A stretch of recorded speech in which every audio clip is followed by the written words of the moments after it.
All right, next example, let's look at factorizing the left-hand side of the equation 4x squared minus 12 is equal to 0. So immediately we notice that 4 and negative 12 are both even numbers, which means that they have common factors, right? Namely 2, but also 4. So 4 is the highest common factor of these two coefficients, meaning that we can write the equation like this. So 4 times x squared gives us 4x squared, and 4 times minus 3 gives us minus 12, right? And taking the 4 out like this actually makes the factorization process a little bit more simple, as we will see. So comparing x squared minus 3 with a squared minus b squared, we notice that x plays the same role as a, and 3 plays the same role as b squared, right? So using the same technique as we did earlier, we can just write this is x, right? We have a plus here, we have a minus here. Now, 3 is b squared, so b is the square root of 3, right? Now we can use null factor. Notice that the 4 doesn't matter because we can simply divide both sides of the equation by 4, right? Getting 4 plus root x, x plus root 3 times x minus root 3 is equal to 0 over 4 is just 0, right? So therefore our null factor theorem gives us x plus root 3 is 0, or x minus root 3 is 0, right? Subtracting root 3 from both sides of the left hand of the leftmost equation gives us x is equal to minus root 3, and adding root 3 to both sides of the equation on the right, we get x is equal to positive root 3. Okay, so let's check our answer, right? When we put in x is equal to positive or negative root 3 into our original equation, we get 4 times root 3 squared is 3. So 4 times 3, that's 12. 12 minus 12 is 0. Okay, so our solution is correct. Well, both of them are. I just want to point out here that this first step of factorizing the 4 simplified our algebra significantly, but even if you had forgotten to recognize that 4 was the highest common factor, you could have still obtained the right answer. So let's see what we would have done, right? All we would have done is, right, we could have just taken the square root of both terms. So the square root of the quadratic term would be 2x. We have a plus here and a plus here, right?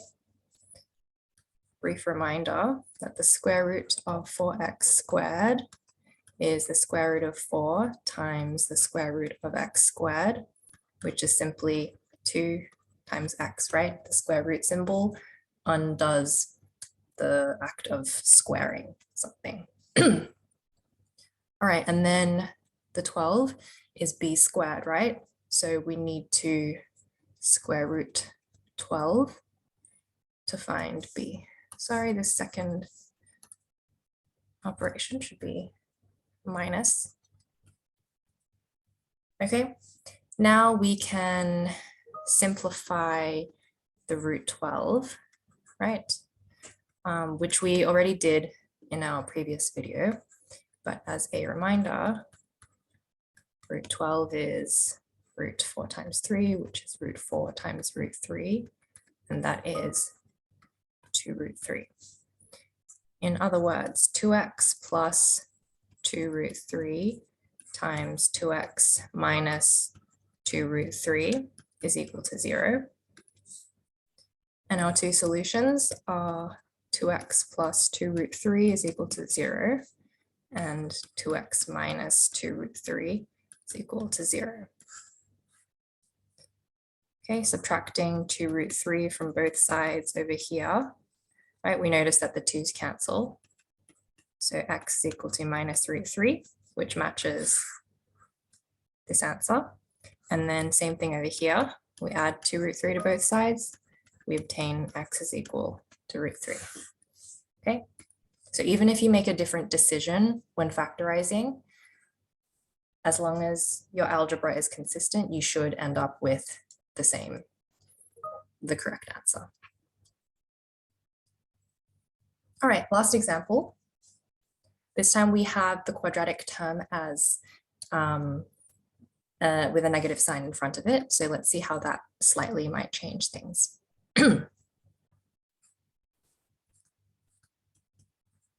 Right, so this time 5 plays the role of the a squared. So to get a, we just take the square root of 5. Right, 3x squared plays the role of b squared. So to get b, we just need to square root it. Okay, square root of 3 times x. Square root of 3 times x.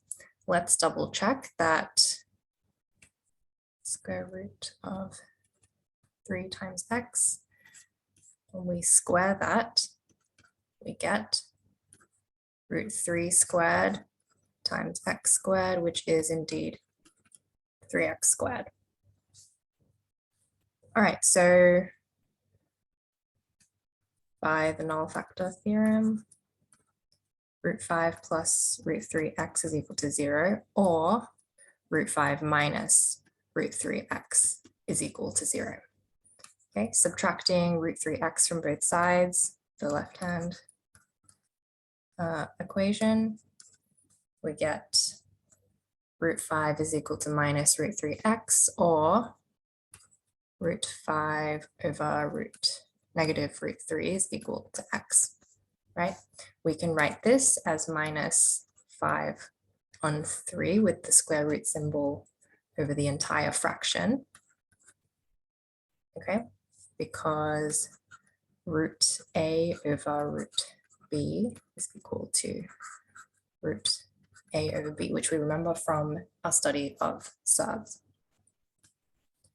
And on the right-hand side here, root 5, adding root 3x to both sides of the equation, we end up with x is equal to positive root 5 on 3.